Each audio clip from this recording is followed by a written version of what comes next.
Hello and welcome to the movie podcast review of Bad Boys: Ride or Die.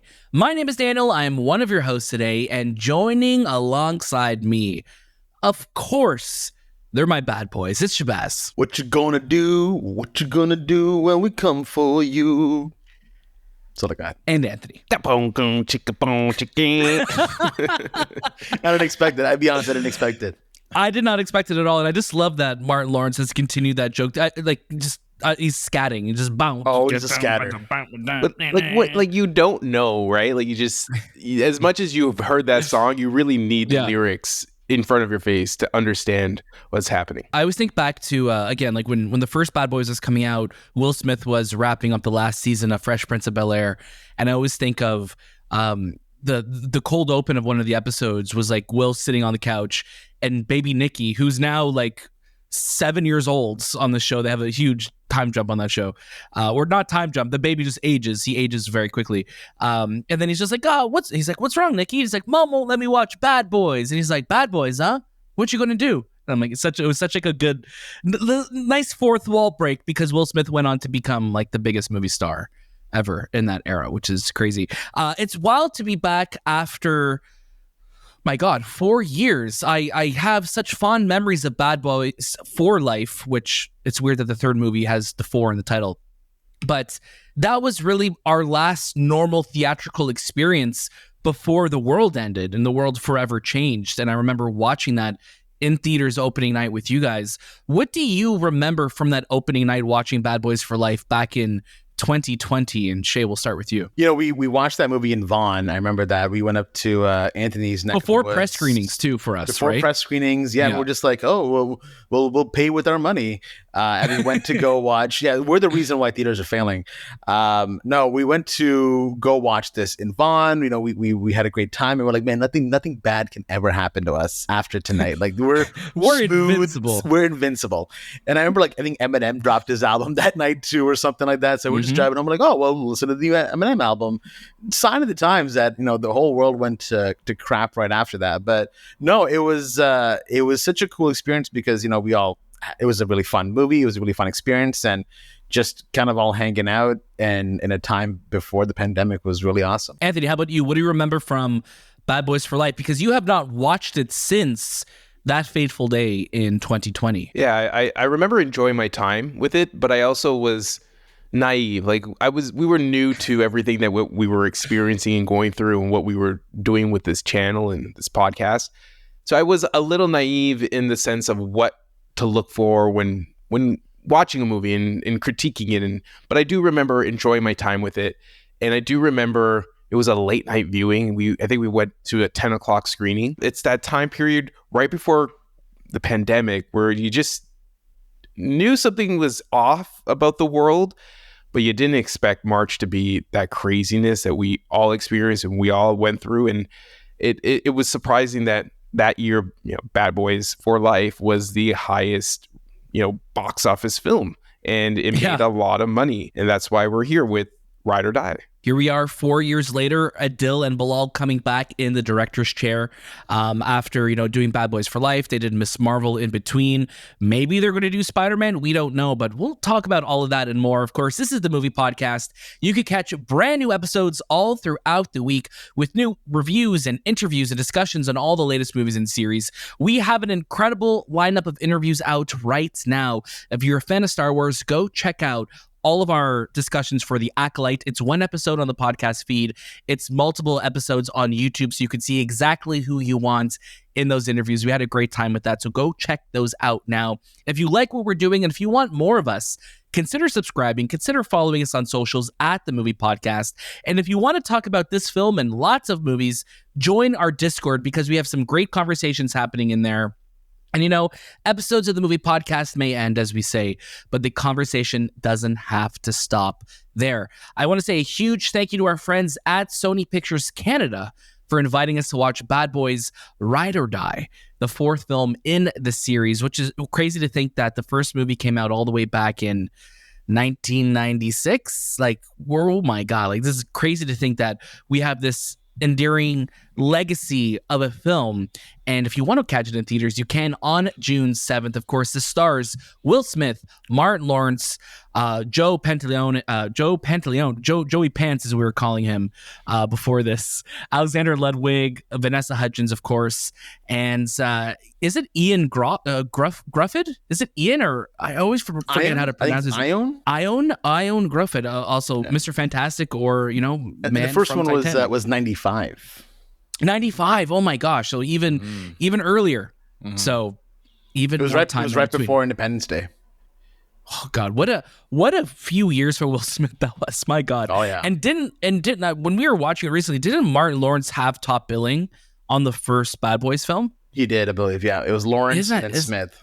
Yeah, and then Smith just took over the world. Martin Lawrence had the Martin Show, right? Yeah, and that was, and he was, I guess, older in this. He was older. He was doing comedy. He was doing like some stand-up shows though, or like those sketch shows, I think, wasn't he? Yeah, he was doing definitely stand-up shows. I do remember, and I just, sorry, this is a little not off topic, but it's still like connected to Bad Boys. Yeah. When I watched Bad Boys for the first time, I remember my brother brought it home, and seeing Will Smith swear was the first time in my life that I saw two different versions of a person, because you there was no internet, there was nothing like that. So my only interaction with Will Smith was Fresh Prince.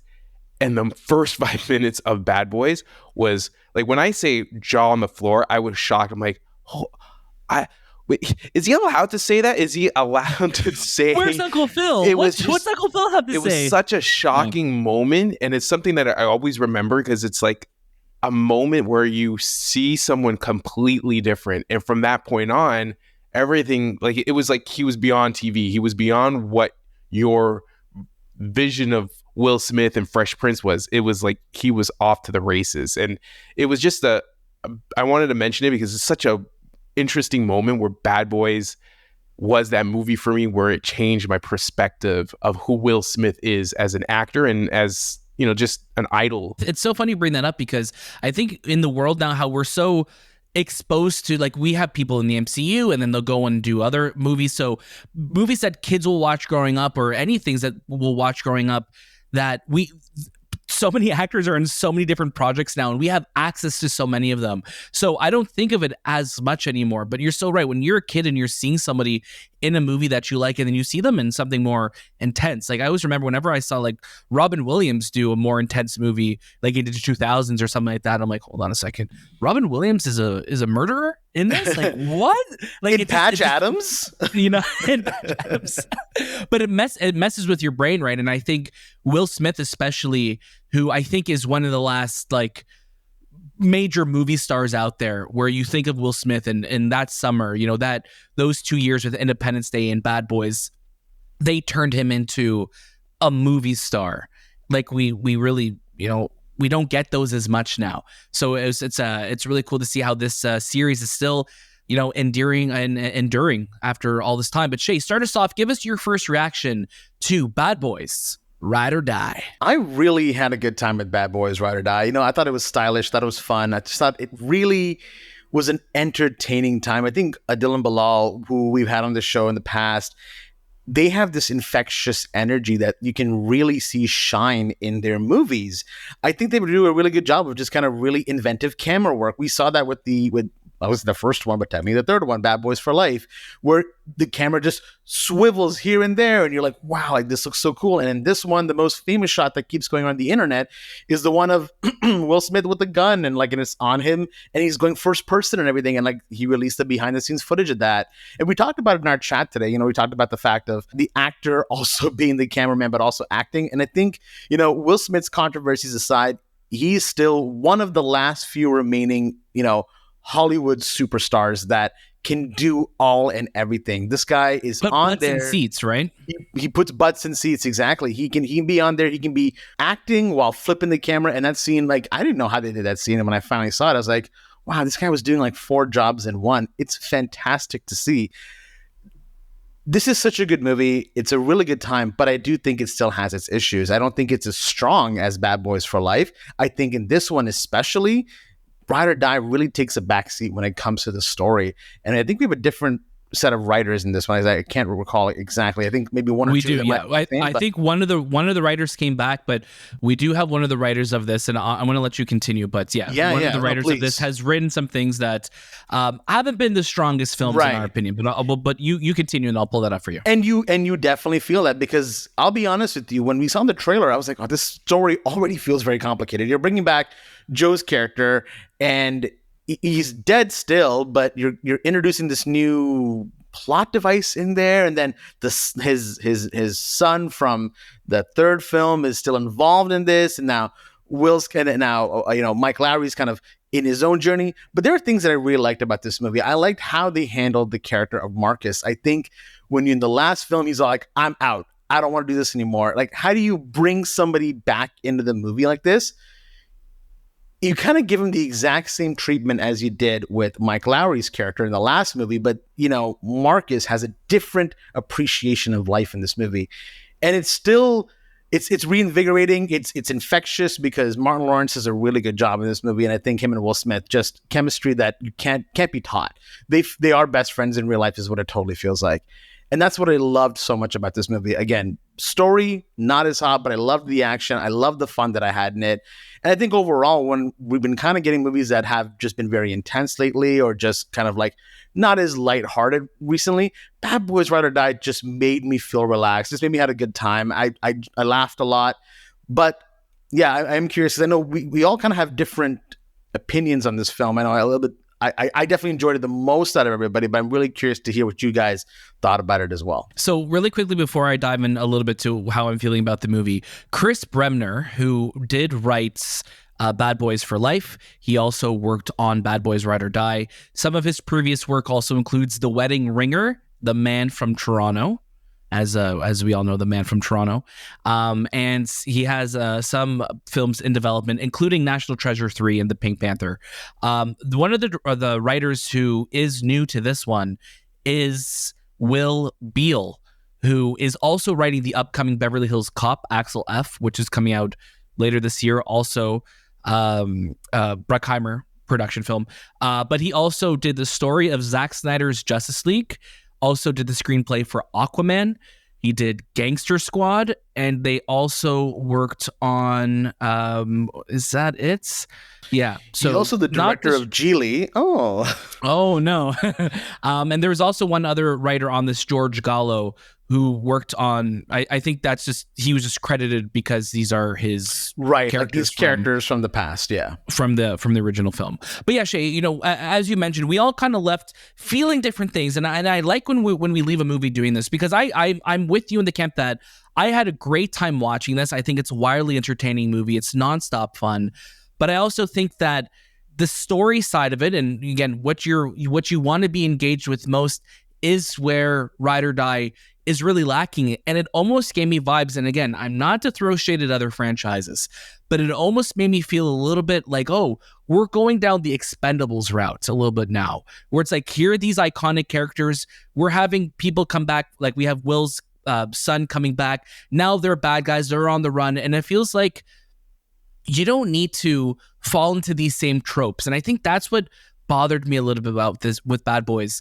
As entertaining and as crazy as some of the action is, and as you said, some of the most inventive action that we've seen on screen happens in this. We have some crazy camera movements. It's awesome.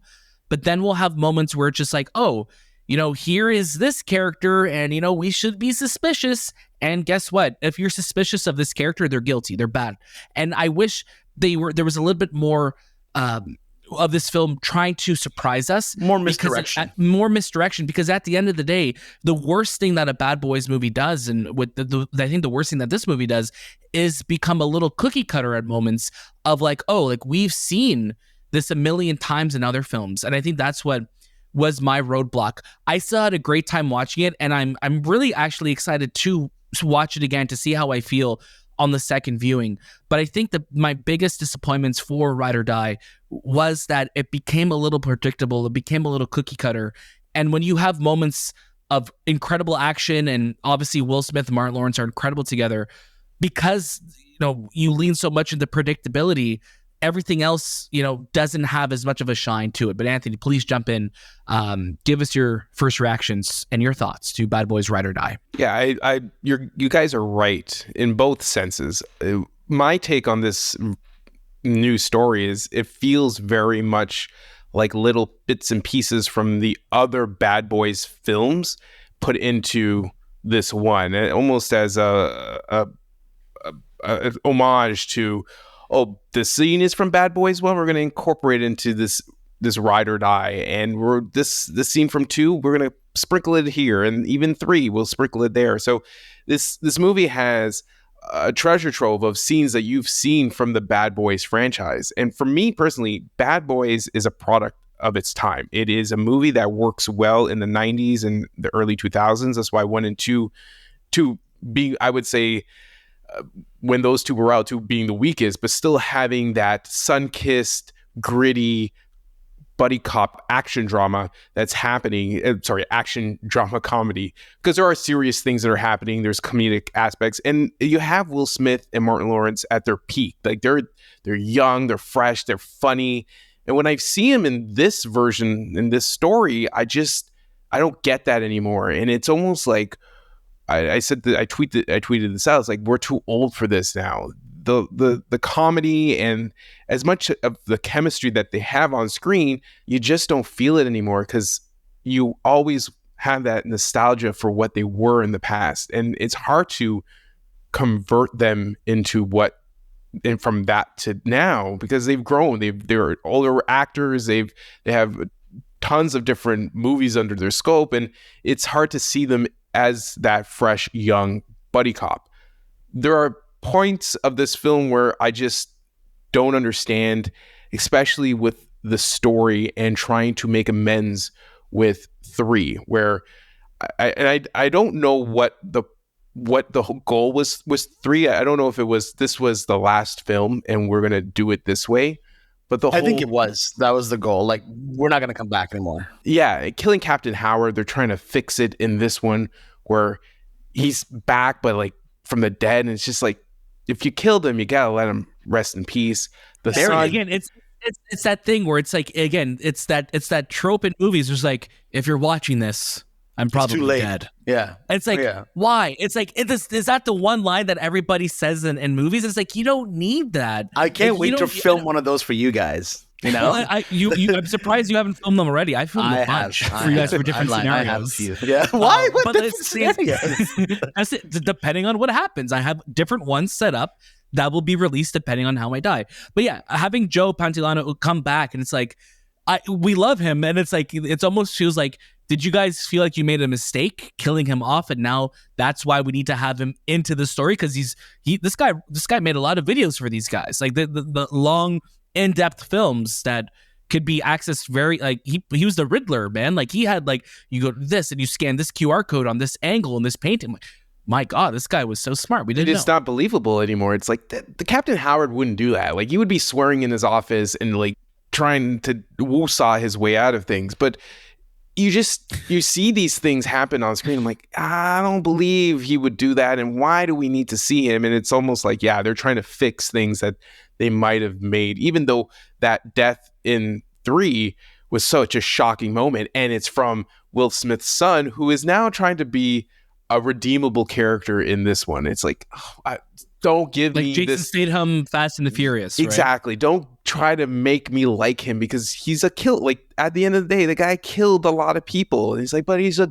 my son. He's my son. And it's like, no, this is not the story we need. We just need like a comedy that's very action packed. And one thing about the action in this movie, which there are some really good moments. There's the Reggie sequence. There's Reggie. We're going to talk about it. We're going to talk about it. Don't worry.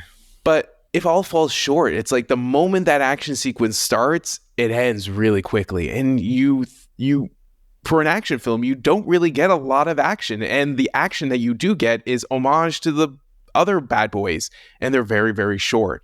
But there are really cool creative sequences, especially with the hardcore Henry type of first person, where it kind of, the gun goes in his hand and then it kind of flips and does all these maneuvers. But it's just, like I said, it's hard to create this type of story in 2024. The other thing that I didn't like about it is not gritty enough. Like, this movie should be shot on film. As much as you want more grain to it. Like you think it's too clean of a picture. These are cops that are drug enforcement cops. Like, that's what they do. They find drug dealers. You need that grittiness. That's what Michael Bay brought to those movies. That sweaty, sun-kissed, really high contrast film, and you just don't get it. It's too clean, so it breaks you away from this connection of who these characters are and what you've seen from them in the past. But like, Marcus is always trying to. He's an interesting character because in the second one he wants to get out, and the third one he wants to get out, and the fourth one he has like this epiphany, and it's just like, why is his character always in a situation where he has to like have like this clarity, a moment of clarity where he's like, I need to leave, or I need to be with your partner. But it's also, I think, an age thing where Martin Lawrence can't keep up with Will Smith, because you could clearly see they're as much as a comedy and chemistry there, it's just not there anymore. There's more that I want to unpack for that, because I definitely want to talk about Reggie. I do want to quickly, because you mentioned obviously Captain Howard. We have Rhea Seehorn in this film. For those of you who watch Better Call Saul, Kim Wexler, she's incredible in that show. She plays Captain Howard's daughter, someone that we haven't really seen. This is her introduction to this world, and we also have her daughter that play a pretty prominent role in this. She is someone that is actively pursuing Will Smith, Mike Lowrey, and Michael and Marcus in this film, because they are being set up for the death of Captain Howard. So obviously she has a personal vendetta against them now, which again, it's like, it's a bit of a, I feel like if you know these guys, are they really possible of that? And I think that's even a plot in the film where it's like Mike and Marcus are like, no, he was our boy. Like, we would never, like, it's impossible. It's like, it's hard to put them in that scenario to make them kind of be boys on the run that way. She's also just thrown at us as well. Like, I didn't know scenes thrown, it just interjected into the film. Captain Howard's daughter is a U.S. Marshal, and she's like, very stern, and like, it's just like, why do we need her? It's like, again, connecting this death that we shouldn't have never had. Yeah, it's like we need to have like that constant pressure of the Howard family. Also, another bit of a jump that we get in this, and this is a very light story spoilers. Where Marcus, or where Will Smith and Paola Núñez's character end off at the end of 3 seems like it's a happy ending for them.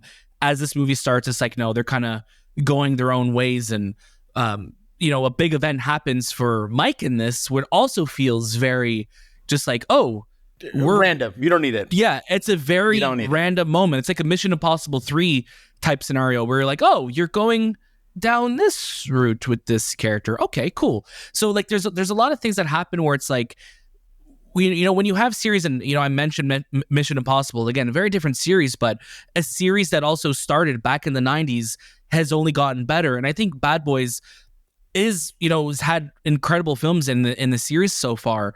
But to be in the fourth iteration, I was hoping that it wouldn't fall into the same tropes, because when I look again at Mission Impossible 4, they tried to not fall into the same trap of what's a series going on too long could be. And again, I know it's very different series, but if you're looking at action movies from the 90s that have continued on through the years, these films are doing it very, very differently. Let's talk about Reggie, or unless Shay, you had something to add. I was just going to say, it's interesting when you're looking at, and I know these numbers are all just fugazi, but you look at the Rotten Tomatoes numbers, you look at the IMDb numbers.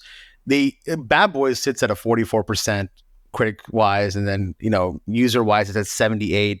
Bad Boys 2 is also at 78 user, and then 24% critic. Wow, that's wild. Then it jumps up like a ton to Bad Boys for Life, where Bad Boys for Life is 96% user and 76% critic. Like, it's the crown jewel, right? And even on IMDb, they're all sitting at an average about 6.5. Like, they're all 6.8, 6.6, 6.5. So, and again, IMDb, wherever we want to take this from. So it's interesting to see the disparity between the types. Like I'm curious to see where Ride or Die will land, because again, the reactions that have been coming out have been normally overwhelmingly positive about this movie, and it's interesting that I feel like it will kind of sit obviously lower than Bad Boys for Life, but probably higher than Bad Boys 1 and 2 will. So it's interesting because I didn't expect Bad Boys 1 and 2 to be that low. 2, I thought would be at 44%, not at 24%, but Bad Boys 1 should have been like at a 70 at least. But it was also a different time, right? Like a lot of the critics and people who were reviewing this were very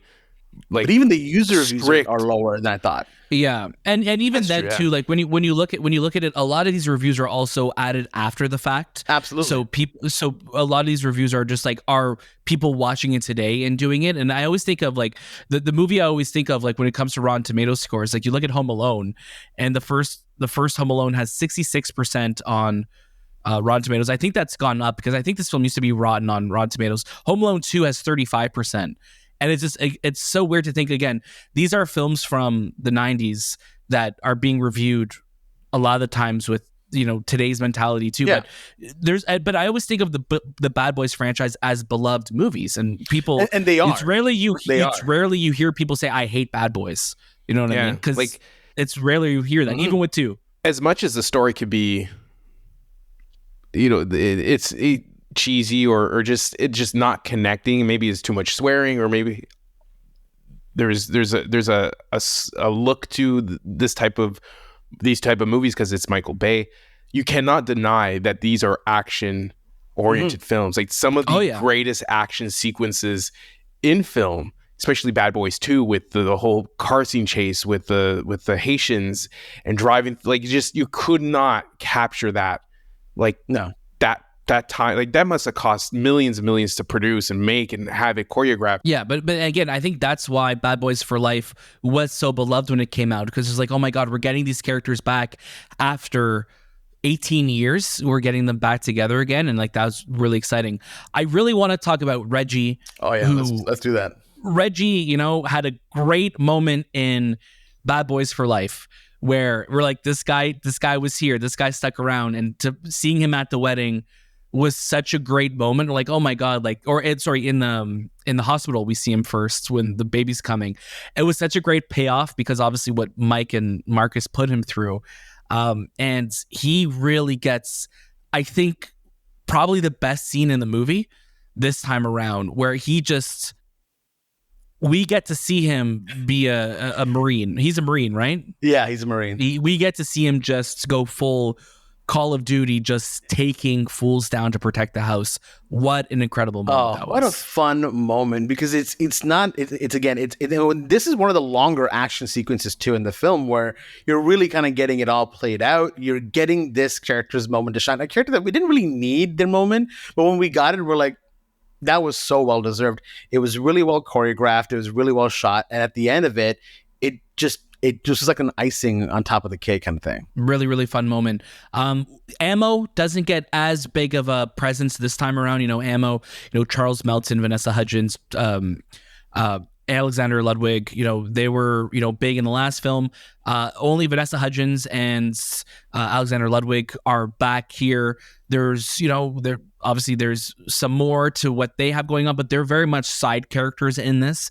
I don't think they're as prominent or as important. You have like 2 guys in the chair at this time. That's kind of the characters they are. Exactly. You don't really need ammo. You just really need 2 cops to kind of battle them. But like in the first 2, there was the Cuban cops, right? Like they were just always like egging them on. That's all you need. Yeah. You don't need to add more side characters to their story, because at the end of the day, it's Mike Lowrey and Marcus Burnett. You want those 2 on screen all the time. Captain Howard's a great playoff, but when you incorporate the whole squad, this ammo and this and that, and you're just like, can we cut this out and just focus on these 2 guys and just having them solve whatever they have to solve? That's another thing about this movie. I don't know what the hell they're doing. Like, I just do not know what their motives are, moment to moment. The motives are, and who the villain is, and why the villain is doing what he's doing. And I tried my best to pay attention to this guy, and I just couldn't understand why he was the villain in this film. I literally, when you said the villain of this film, Anthony, I completely forgot there was a villain in this film. I'm not even lying to you. I'm like, who was it? And I'm like, oh yeah, it was this McSteamy random from it was just Grey's this guy. Anatomy, right? Yeah, it was like, oh, it's this guy. Yeah. But yeah, I think that's the plot point that, unfortunately, like for me, like that's where this film really kind of gets stuck like in gear with, where it's just like, oh, like we're stuck watching, Mike and Marcus get stuck for the rap of, Captain Howard, and now their son and from the other film is now on the run with them, and they're dealing with that. So I think it just could have been a lot more of a cleaner, like, this is the issue, this is who we're going after. But to put it all on Marcus and on Mike, I think that's where the story really started to strain for me. Another thing I wanted to call out was the music. Lorne Balfe is back. He did the music for Bad Boys for Life. Good score. There are moments of this that feel right out of Dead Reckoning, that literally there's some long strings of music where I'm like, oh, this feels like legit, like it's right out of Mission Impossible Dead Reckoning. So I'm curious, once the soundtrack comes out this week, I want to go back and compare the two, because they sounded very, very similar. Any other thoughts on Bad Boys Ride or Die before we get to our final recommendations? Let's get right into our final recommendations for Bad Boys Ride or Die. Shahbaz, I'm going to get you to start us off. We talked a lot about, what made this movie really fun. We talked a lot about what makes this movie not work. And I think the story in this movie is by far the weakest out of all four films. But I still had a really good time. I think I really enjoyed my theater experience with this movie. I just had a blast watching these characters up on screen, because there's a lot of connectivity that's between them that you just have fun watching. The action sequences are really great as well. So for myself, I would say go watch it. It's a fun time at the theater. There's really not much else out right now to go see. So why not have a good time and go watch it? But bear in mind that this is the weaker of the series. For me, I'm going to say, if you are a Bad Boys fan, you're going to go see this movie regardless of what we say or not. For everyone else, if you are looking for an action film, you could go check it out on a Tuesday, or you could wait for home release. I don't think there is a major rush to go see this. For Bad Boys for Life, for me, was that movie. Even if you've never seen a Bad Boys film, that was the one that you go to the theater, you go watch it, you go have fun with it. This, I think, catch it on a Tuesday or wait for home streaming. I think you'll be okay. But Anthony, take us home. What is your final recommendation for Bad Boys Ride or Die? For me, it's going to be a skip it. And it sucks for me to say that, because I did enjoy the last one, but I just felt that the story for this film was super rushed and didn't really have a real direction of what the next step is for these two characters. And it just felt like the greatest hits of Bad Boys, and the action wasn't there for me to be like, yeah, this is a great film or a great action film to go watch during the summer. So yeah, it's a skip it for me. I'm really curious to see where the franchise goes from here, if there are plans for fifth installments. But we'll wait and see. Of course, if you want to see Bad Boys Ride or Die in theaters, you can on June 7th. Thank you to our friends at Sony Pictures for inviting us to watch this film. Stay tuned here on the Movie Podcast for all of the incredible stuff that we're up to. Follow us on socials at The Movie Podcast. Check out our links below for everything you need to know and more. And if you like this video, please subscribe. If you like this episode, if you're listening to it on the podcast side, please subscribe, give us 5 stars, leave us a review. A like, a comment, a subscribe goes such a long way for us. So that would mean the world to us if you can do that. That was this time with The Movie Podcast, and we'll see you next.